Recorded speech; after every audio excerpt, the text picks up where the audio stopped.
Hello students, आप सभी का स्वागत है ठोस अवस्था भौतिकी की लेक्चर सीरीज में। पिछले लेक्चर में हमने लीनियर मोनो एटॉमिक सॉलिड के लिए क्या निकाला था, डिस्पर्जन रिलेशन निकाला था। आज हम उस डिस्पर्जन रिलेशन का क्या करते हैं, डिस्कशन करते हैं। तो आज का हमारा जो टॉपिक है वो है डिस्कशन ऑफ डिस्पर्जन रिलेशन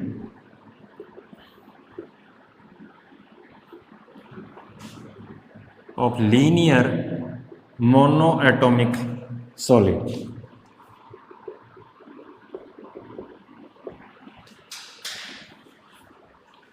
रैखिक एक परमाणुक ठोस के परिक्षेपण संबंध की व्याख्या, ये हमारे टॉपिक का नाम है।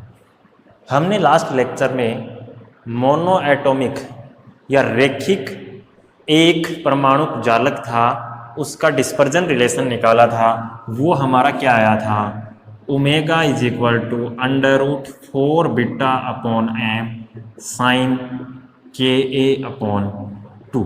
यही आया था क्या, जहां ओमेगा क्या होती है, आवर्ती होती है। किसकी, किस चीज की आवर्ती है, ये प्रत्यास्थ तरंग की आवर्ती है। के क्या है, तरंग संचरण नियतांक है। बीटा क्या था, बीटा हमारा ये जैसे स्प्रिंग थी, इन स्प्रिंग का जो फोर्स कांस्टेंट था, जिसको हम अंतर परमाणु बल नियतांक कहा था हमने बीटा को, ये बीटा था। एम क्या था, इस ठोस के अंदर जितने परमाणु थे उन प्रत्येक परमाणु का द्रव्यमान है ये। और ए क्या चीज थी, ये दो नियरेस्ट परमाणुओं के बीच की दूरी थी। यही था हमने, और ये हमने डिस्पर्जन रिलेशन या जिसको हम परिक्षेपण संबंध कहते हैं वो हमने निकाल लिया था लास्ट लेक्चर में।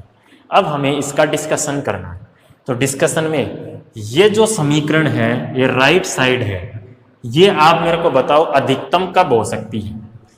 राइट हैंड साइड है वो मैक्सिमम कब होगी, कब होगी ये मैक्सिमम। साइन का फलन है, किसका फलन है, राइट हैंड साइड साइन का फलन है। ये एक कांस्टेंट राशि है, तो वेरी कौन कर रहा है, ये वेरी कर रहा है। तो ये मैक्सिमम कितना होता है, साइन की मैक्सिमम वैल्यू कितनी होती है, 1 होती है कि नहीं होती।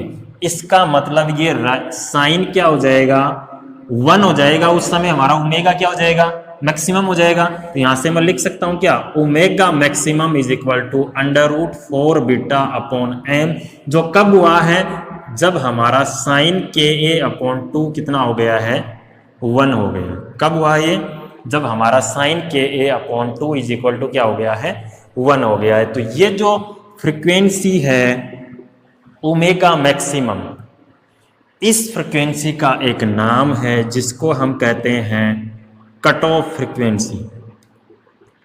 कट ऑफ का मतलब क्या है, इसके बाद कट हो जाएगा। कट ऑफ मतलब इसके बाद की जो फ्रीक्वेंसी है वो एग्जिस्ट नहीं करेंगे, अर्थात जो मैक्सिमम है वो फ्रीक्वेंसी है। जैसे हमारी फ्रीक्वेंसी 0 से स्टार्ट हो रही है, तो ये मैक्सिमम है, इसके बाद कट हो जाएगी, इसके बाद फ्रीक्वेंसी एग्जिस्ट नहीं करेंगी। तो ये हमारी कट ऑफ फ्रीक्वेंसी कहलाती है, जिसको हम हिंदी में कहते हैं अंतक आवर्ती।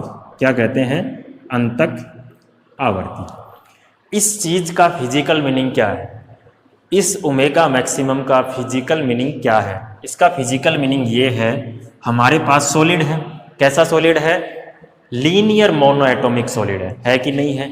इस लीनियर मोनोएटॉमिक सॉलिड में जब हम इसको क्या करते हैं, गर्म करते हैं, उष्मा देते हैं, तो क्या होता है, प्रत्यास्थ तरंगें संचरित होती हैं। कैसी होती हैं, प्रत्यास्थ तरंगें संचरित होती हैं। उन प्रत्यास्थ तरंगों की आवर्ती है वो कुछ भी हो सकती है, लेकिन इससे ज्यादा नहीं हो सकती। ये हमारी क्या है, मैक्सिमम कट ऑफ फ्रीक्वेंसी है। ये क्या है, हमारी मैक्सिमम फ्रीक्वेंसी, अर्थात इसमें से जो तरंगें गुजरेंगी उनकी फ्रीक्वेंसी इससे ज्यादा नहीं हो सकती। तो इस चीज को इस प्रकार से, जो ये हमारा लीनियर एटॉमिक सॉलिड है, मोनो एटॉमिक सॉलिड है, उसको हम क्या कह सकते हैं, लघु पारक फिल्टर। क्या कहते हैं, लघु पारक फिल्टर, लो पास फिल्टर भी इसको हम कहते हैं। क्यों कहते हैं, इसका नाम बता रहा है, क्योंकि ये निम्न आवर्तियों को अपने अंदर से गुजरने देगा, उच्च आवर्ती ओमेगा मैक्सिमम से ऊपर की आवर्ती ये नहीं जाने देगा, इसलिए इसको हम क्या कहते हैं, लो पास फिल्टर भी कहते हैं। किसको? लीनियर मोनो एटॉमिक सॉलिड को। एग्जाम में पूछा जा सकता है आपको कि लीनियर मोनो एटॉमिक सॉलिड है वो लो पास फिल्टर होता है या हाई पास फिल्टर होता है या बैंड पास फिल्टर होता है, तो आपको बताना है ये कैसा होता है, लो पास फिल्टर होता है। अगर ये हमारी कोणीय आवर्ती थी, इसको मैं निकालता हूं लीनियर आवर्ती न्यू मैक्सिमम, तो उसकी वैल्यू कितनी आएगी, 1/2 pi under root 4 beta upon M. क्यों? क्योंकि हमें पता है न्यू इज इक्वल टू कितना होता है, ओमेगा अपॉन 2 पाई। कोई दिक्कत है क्या? नहीं है। ये हमारी मैक्सिमम फ्रिक्वेंसी आ गई है। अब फ्रिक्वेंसी मैक्सिमम है तो उसके करस्पॉन्डिंग लैम्डा भी आएगा हमारा। वो लैम्डा कितना आएगा, देखो ये फ्रिक्वेंसी मैक्सिमम हमारी कहाँ पे हुई थी, जब साइन के ए बाई 2 कितना था, 1 था कि नहीं था? साइन के ए बाई 2 हमारा 1 था, उसी समय हमें फ्रिक्वेंसी कितनी मिली थी, मैक्सिमम मिली थी। तो साइन के ए बाई 2 1 कहाँ पे होता है, कहाँ पे होता है, पाई बाई 2 पे होता है। इसका मतलब के ए बाई 2 है वो अगर हमारा पाई बाई 2 हो जाएगा तब हमें उस केस में फ्रिक्वेंसी क्या मिल जाएगी, मैक्सिमम मिल जाएगी। तो यहां से मैं लिख सकता हूं क्या, के ए इज इक्वल टू पाई, और के क्या था हमारा, तरंग संतरण नियतांक, जो किसके बराबर होता है, 2 पाई अपॉन लैम्डा। ये क्या, के क्या है हमारा, मैक्सिमम है कि नहीं है, क्योंकि ये के मैक्सिमम उसी के लिए हमारे पास 1 है, ये के मैक्सिमम है। अगर के हमारा मैक्सिमम है तो लैम्डा इसकी इनवर्स होती है, तो ये क्या हो जाएगी, minimum is equal to pi dot A. तो पाई से पाई कैंसिल, यहां से मैं लिख सकता हूं क्या, lambda minimum is equal to 2a। अर्थात हमारा जो फिल्टर है या फिर जो लीनियर एटॉमिक सॉलिड है उसमें से न्यूनतम जो तरंग दैर्ध्य गुजर सकती है वो कितनी हो सकती है, 2a के बराबर हो सकती है। इससे छोटी तरंग दैर्ध्य इसमें से नहीं गुजर सकती है। अब आप ये मत कहना कि ये हाई तरंग दैर्ध्य को गुजरने दे रहा है इसलिए इसको हम हाई पास फिल्टर कहेंगे। नहीं, फिल्टर किसके बेस पे कह रहे हैं अपन, आवर्ती के बेस पे कह रहे हैं। आवर्ती है वो ओमेगा मैक्सिमम से कम गुजर रही है, इसलिए इसको हम क्या कह रहे हैं, लो पास फिल्टर कह रहे हैं। अब ये जो फ्रिक्वेंसी है in general cut off frequency है वो लीनियर एटॉमिक सॉलिड्स के लिए 10⁻13 हर्ट्ज के इक्वल होती है। कितनी होती है, 10⁻13 हर्ट्ज के लगभग बराबर होती है। जो किस रेंज में आती है, ये किस रेंज में आती है ये फ्रिक्वेंसी, ये हमारी IR रेंज में आती है, इंफ्रारेड रीजन के अंदर आती है। अब बढ़ते हैं हम आगे, इसका ग्राफ हमें प्लॉट करना है, डिस्पर्जन रिलेशन है उसका ग्राफ हमें प्लॉट करना है। कैसे करें देखें, साइन का ग्राफ आपको आता है, वही ग्राफ यहाँ पे प्लॉट करना है।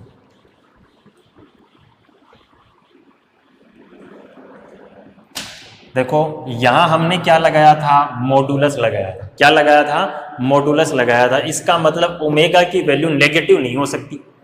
अगर मैं इस फलन का ग्राफ खींचता हूं तो ये मैक्सिमम कहाँ आएगा, ये देखो एक साइन की समीकरण है जिसका एम्पलीट्यूड है वो कितना है, √4 बीटा बटे एम है। तो अगर मैं y एक्सिस पे ओमेगा लेता हूं और x एक्सिस पे मेरे क्या ले लेता हूं, k लेता हूं, तो ये ग्राफ कितना आएगा, ये देखो अभी हमने देखा था साइन के ए बाई 2 मैक्सिमम कहाँ हुआ था, पाई बाई 2 पे हुआ था इसकी वैल्यू। इसका मतलब यहाँ पे k इज इक्वल टू 0 पे इसका मान कितना आएगा, 0 आएगा कि नहीं आएगा। मैक्सिमम कहाँ हो रहा है, ये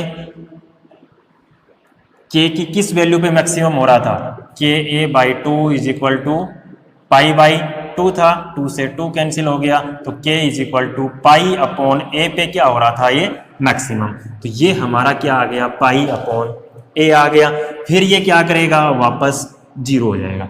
अब साइन की वैल्यू क्या आएगी, नेगेटिव भी आएगी, आनी चाहिए कि नहीं आनी चाहिए, इस तरीके से भी ये ग्राफ आना चाहिए आगे, लेकिन नहीं आएगा। क्यों, क्योंकि ओमेगा हमारी क्या है, पॉजिटिव क्वांटिटी है, हमने मोड लगा दिया। इसका मतलब ये ग्राफ यहां से क्या हो जाएगा, पलट जाएगा और ये वापस इसकी वैल्यू कितनी आ जाएगी, कितनी आ जाएगी, इस तरीके से ये हमारा ग्राफ आ जाएगा, इस तरीके से हमारा ये ग्राफ आ जाएगा। तो ये हमारा क्या कहलाता है, इसका डिस्पर्जन रिलेशन कहलाता है। ये पाई बाई ए है, ये 2 पाई बाई ए है, ये 3 पाई बाई ए है, ये माइनस पाई बाई ए है, ये -2 पाई बाई ए है, ये -3 पाई बाई ए है, और ये इस तरीके से हमारा ओमेगा और के मध्य ग्राफ आ गया, जो क्या कहलाता है, हमारा डिस्पर्जन रिलेशन कहलाता है।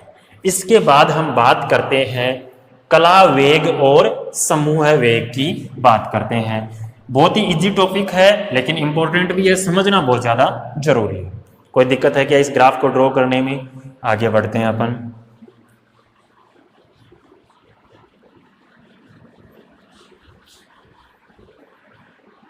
अब हम निकालते हैं ग्रुप वेलोसिटी, कला वेग एवं समूह वेग, ये हम निकालते हैं। हम ये भी ऑलरेडी डिस्कस कर चुके हैं कल, फेज वेलोसिटी क्या होती है और ग्रुप वेलोसिटी। फेज वेलोसिटी कल हमने डिस्कस की थी, Vp इज इक्वल टू क्या था हमारा ओमेगा अपॉन के, और Vg हमारा क्या था d omega upon D K.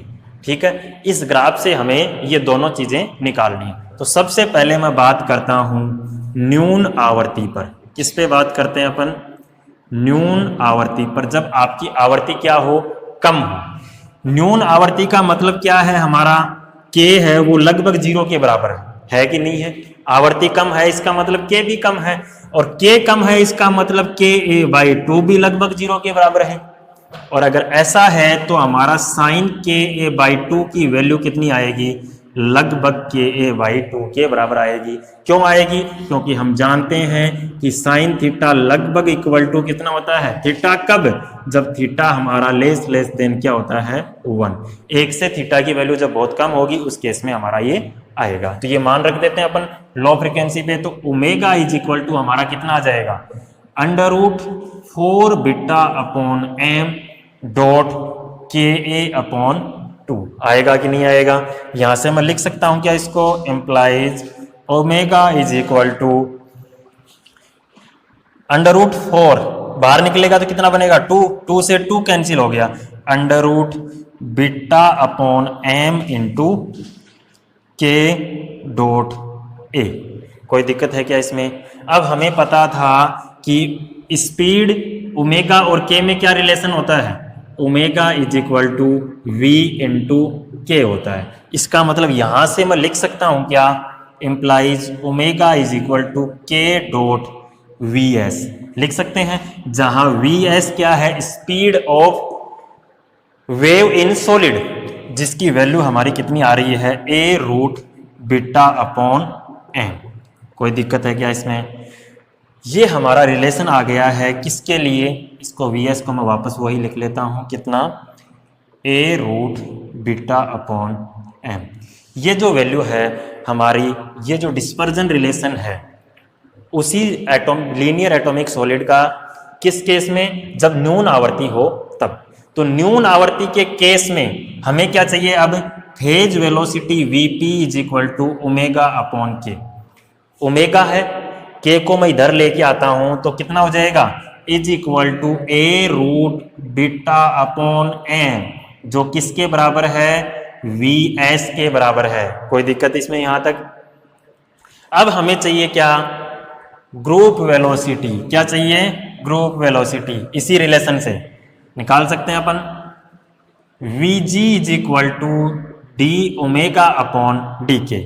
ये ओमेगा है, ये के है, ओमेगा का के रिस्पेक्ट में डेरिवेटिव करना है, is equal to right side में सारा का सारा क्या है, constant a√ beta upon M. K का डेरिवेटिव कितना हो जाएगा, .1 हो जाएगा। और यही वैल्यू हमारी किसके बराबर है, Vs के। इसका मतलब क्या हो गया, ये Vs ही तो है, अभी हमने डिफाइन किया था इसको, और ये भी Vs है। Vg is equal to Vp is equal to Vs। अब एक बात याद आ रही होगी, हमने पिछले से पिछले लेक्चर में डिस्कस किया था, अगर कोई इस कंडीशन को सेटिस्फाई करता है तो वो माध्यम हमारा कैसा कहलाता है? Non dispersive medium. कैसा मीडियम कहलाता है? नॉन डिस्पर्जिव मीडियम हमारा वो कहलाता है, अविक्षेपणी माध्यम कहलाता है। कोई दिक्कत इसमें? अब हम निकालते हैं उच्च आवर्ती पर। ये हमारा लघु आवर्ती पे था, अब निकाल लेते हैं हम उच्च आवर्ती पर। उच्च आवर्ती पर ओमेगा हमारा कितना है? √4 बीटा अपॉन एम साइन के ए बाई 2। आवर्ती ज्यादा है, के की वैल्यू ज्यादा है, तो साइन की वैल्यू भी ज्यादा है, नेग्लेक्ट हम कर नहीं सकते हैं। तो यहां से मैं फेज वेलोसिटी निकालूंगा, वीपी इज इक्वल टू क्या आएगा? ओमेगा अपॉन के आएगा। तो जिसको मैं लिख सकता हूं क्या यहां से? 1 अपॉन के √4 बीटा अपॉन एम साइन के ए बाई 2। कोई दिक्कत है क्या? ये हमारी फेज वेलोसिटी आ गई। अब मेरे को चाहिए क्या? Group velocity. VG is equal to D omega upon D K. अवकलन कर दो इसका के रिस्पेक्ट में, तो कितना जाएगा? √4 beta upon M dot sine का अवकलन कितना हो जाएगा?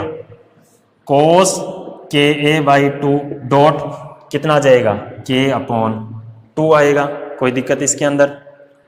तो यहाँ से हमारे पास Vg इज इक्वल टू कितना आ जाएगा? के अपॉन 2 √4 बीटा अपॉन एम कोस के ए बाई 2।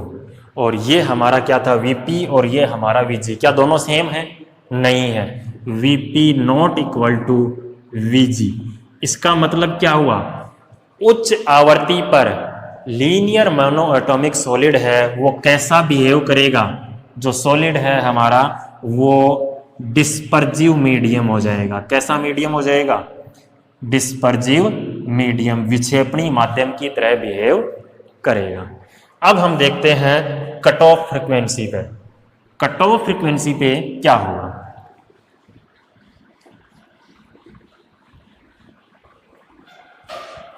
तीसरा है हमारा अंतक आवर्ती पर। कट ऑफ फ्रीक्वेंसी कब थी हमारी?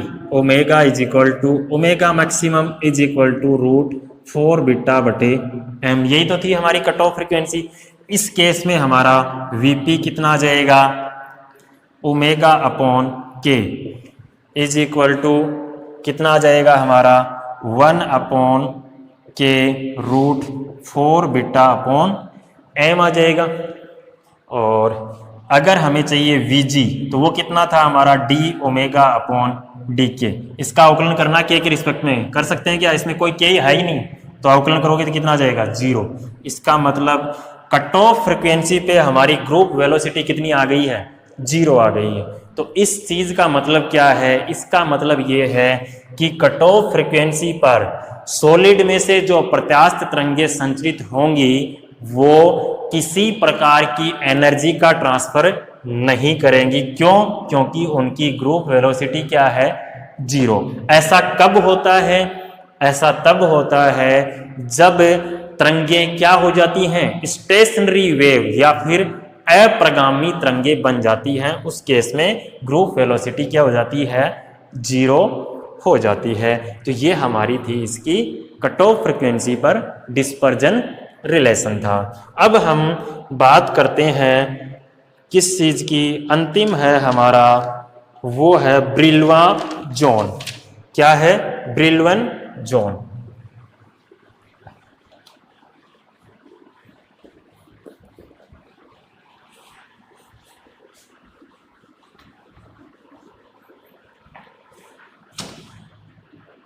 ब्रिल्वा क्षेत्र ये क्या चीज है? देखो हमारे पास जो रिलेशन था UN वो क्या था? AE⁻∗ ओमेगा टी माइनस के XN था। और ओमेगा हमारा ये है, ठीक है। इन दोनों में अगर मैं K की जगह K ± 2π/A अगर रख दूं तो इनमें कोई चेंज आएगा क्या? ये भी सेम वापस वो की वो क्वांटिटी मिलेगी और ये भी वापस सेम वो की वो क्वांटिटी मिलेगी। इसका मतलब क्या हुआ? इसके लिए जो हमारा विस्थापन समीकरण है और तरंग की आवर्ती का समीकरण है, उन पे कोई फर्क नहीं पड़ता है। और हमने क्या बनाया था, ग्राफ भी प्लॉट किया था कि नहीं किया था, जिसमें हमारे पास क्या था, इस तरीके का ग्राफ था। ये हमारा पाई अपॉन ए था, ये 2 पाई अपॉन ए था, ये माइनस पाई अपॉन ए था, ये -2 पाई अपॉन ए था, और ये हमारा ओमेगा था, और इस डायरेक्शन में हमारा के था। तो माइनस पाई बाई ए से प्लस पाई बाई ए वाला जो रीजन है वो हमारा क्या कहलाता है, प्रथम ब्रिलवा क्षेत्र। क्या कहलाता है, प्रथम ब्रिलवा क्षेत्र। और यहां से लेके यहां तक पाई बाई ए से 2 pi by A, minus pi by से -2 पाई बाई ए तक, ये हमारा क्या कहलाता है, सेकंड ब्रिलवा जोन। इसी तरीके से -2 पाई बाई ए से -3 पाई बाई ए, और इधर 2 पाई बाई ए से 3 पाई बाई ए वाला जो क्षेत्र है वो क्या कहलाएगा, थर्ड ब्रिलवा जोन कहलाएगा। तो ये जो कहानी थी हमारी इतनी, वो हमारी किसकी थी, लीनियर मोनो एटॉमिक सॉलिड की थी। बहुत ही इम्पोर्टेंट टॉपिक है, इससे क्वेश्चन पूछा जा सकता है, और 100% इन जनरल पूछा ही जाता है। एक तो ये है और एक हमारा डाई एटॉमिक सॉलिड है, उन दोनों से एक क्वेश्चन पूछा जाएगा। बड़ा क्वेश्चन भी पूछा जा सकता है, छोटे भी इसके अंदर बहुत इंपॉर्टेंट छोटी छोटी परिभाषाएं इसमें बनती हैं। तो ये हमारा लीनियर मोनो एटॉमिक सॉलिड है। नेक्स्ट लेक्चर में हम बात करेंगे डाई एटॉमिक लीनियर सॉलिड की बात करेंगे।